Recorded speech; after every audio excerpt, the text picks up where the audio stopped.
हाँ जी, हम विविध प्रश्नमाला 5 का तीसरे नंबर का प्रश्न पढ़ाएंगे। यदि एक समांतर श्रेणी का 7वां पद तथा 13वां पद क्रमशः है 34 और 64 है, तो इसका 18वां पद है। 18वां पद हमसे पूछ रहा है। देखो, 7वें पद का हमने आपको सूत्र बताया, A7 बराबर A प्लस 6D। अब A प्लस 6D बराबर, इसमें 7वें पद का मान दे रखा है 34 दे रखा है। देखो, ये पहला समीकरण हो गया। और 13वां पद दे रखा है 64। तो 13वां पद का सूत्र हो गया A plus 12D। A plus 12D बराबर, यहां 13वें पद का मान दे रखा है 64। अब हम दोनों समीकरण को एक साथ उतारें।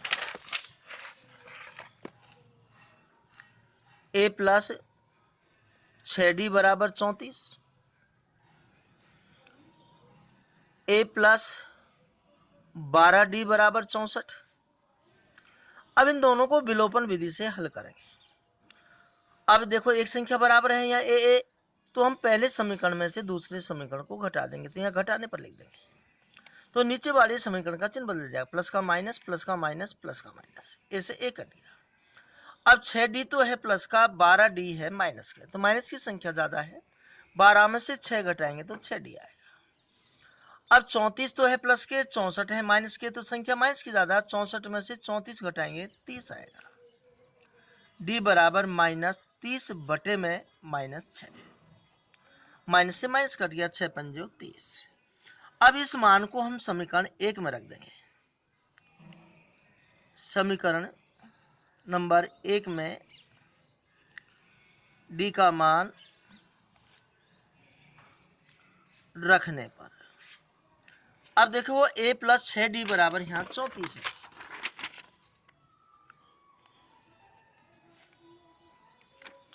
यहां हमारे पास में D का मान 5 आया, तो A प्लस 6 फिर गुणा का चिन्ह, D की जगह 5 लिख देंगे, बराबर 34। अब A प्लस 6 को 5 से गुणा किया, 30 आया, बराबर 34 आया। पक्षांतरण करने पर तो A बराबर 34 तो ही है। अब 30 को हम बाद में ले जाएंगे तो इसका चिन्ह बदल जाएगा। 34 में से हम 30 घटाएंगे, 4 आ जाएगा। यहां A का मान 4 आया और D का मान 5 आया। अब हमसे सवाल कह रहा है, यदि एक समांतर श्रेणी का 7वां और 13वां पद दे रखा है 34 और 64, इसका 18वां पद पूछ रहा है, तो यहाँ n का मान 18 दे रखा है। हम सूत्र लगाएंगे, an बराबर a प्लस कोष्टक में n माइनस a कोष्टक बंद d। यहाँ an का मान पूछ रहा है, तो यहाँ n की जगह 18 लिख दिया, अर्थात 18वें पद का मान हम ज्ञात कर रहे हैं। अब a की जगह a का मान आ जाएगा यहाँ 4, फिर प्लस n की जगह n का मान आ जाएगा यहाँ 18, फिर माइनस 1 है तो माइनस 1 आ जाएगा। यहाँ कोई चिन्ह नहीं है, गुणा का चिन्ह होता है। d की जगह d का मान है 5। अब देखो, 4 लिखा, प्लस लिखा, 18 में से 1 घटाएंगे 17 आएगा, गुणा 5, 4 प्लस 17 को हम 5 से गुणा करेंगे 85 आएगा, 85 में 4 जोड़ेंगे 89 आएगा। ये हमारा आंसर है। इसमें क वाला सही है। ऑप्शन दे रखे हैं, तो ऑप्शन में यहाँ क में है 89, तो ये सही है। अब हम चौथे नंबर का प्रश्न पढ़ाएंगे। देखिएगा, यदि एक समांतर श्रेणी का प्रथम पद a है, हम प्रथम पद को a से व्यक्त करते हैं 2, प्रथम पद 2 है एवं सार्व अंतर 8 है। सार्व अंतर को हम d से व्यक्त करते हैं और 8 दे रखा है। अब n पदों का योगफल दे रखा है हमें, Sn का मान दे रखा है हमें 90 दे रखा है, और n का मान हमसे पूछ रहा है। तो हम फॉर्मूला लगाएंगे, सूत्र लगाएंगे, Sn बराबर n/2 गुणा 2a प्लस n-1 और d। अब इनको सूत्र में जमा देंगे। देखो Sn की जगह हम 90 लिख देंगे, बराबर n का मान नहीं है तो n लिख देंगे, बटे में 2 गुणा a की जगह पे a का मान 2 लिख दिया, प्लस n की जगह n लिख दिया, माइनस 1 गुणा d की जगह d का मान 8 लिख देंगे। आज 90 लिखा, n/2 लिखा, गुणा 2 करेंगे तो 4 आएगा, प्लस 8 को n से गुणा करेंगे तो 8n आएगा, प्लस और माइनस गुणा करेंगे तो माइनस आएगा, 8 एकम 8 आएगा। तो 90 बराबर n/2 गुणा, अब देखो पहले मैं 8n लिख देता हूं, 4 है प्लस के, 8 है माइनस के, संख्या माइनस की ज्यादा है, 8 में से 4 घटाएंगे 4 आएगा।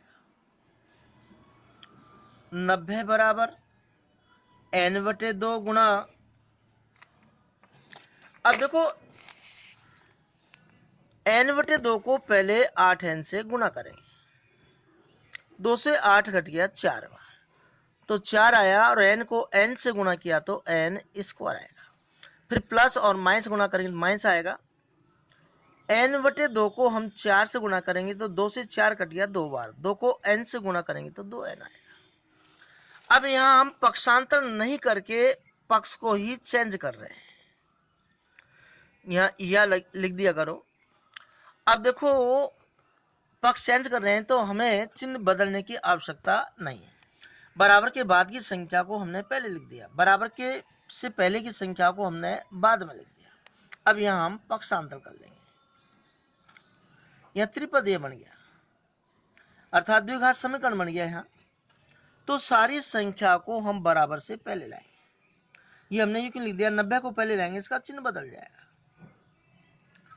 अब देखो इसमें 2 का भाग जा रहा है तो छोटा हो जाएगा, 2 का भाग देने पर 2 का भाग 4 में 2 बार, n स्क्वायर का n स्क्वायर, तो से 2 कट जाएगा, n बचेगा, माइनस 2 का भाग 90 में देंगे 45 बार, बराबर 0। अब यहां देखो हम गुणनखंड करेंगे, पहली संख्या को तीसरी संख्या गुणा करते हैं, 2 गुणा 45 करेंगे तो 90 आएगा। अब 90 के 2 टुकड़े करेंगे, माइनस का चिन्ह घटाने पर 1 आना चाहिए, 10 गुणा 9 करेंगे तो 90 आएगा, 10 में से 9 घटाएंगे तो 1 आएगा। तो देखो 2n स्क्वायर माइनस बड़ा टुकड़े पहले लिखेंगे, माइनस 10n। अब 10 में से 9 घटाएंगे जब 1 आएगा, घटाने के लिए हर समय इसका विपरीत चिन्ह आता है, माइनस है तो यहां प्लस लगा देंगे, माइनस 45 बराबर 0।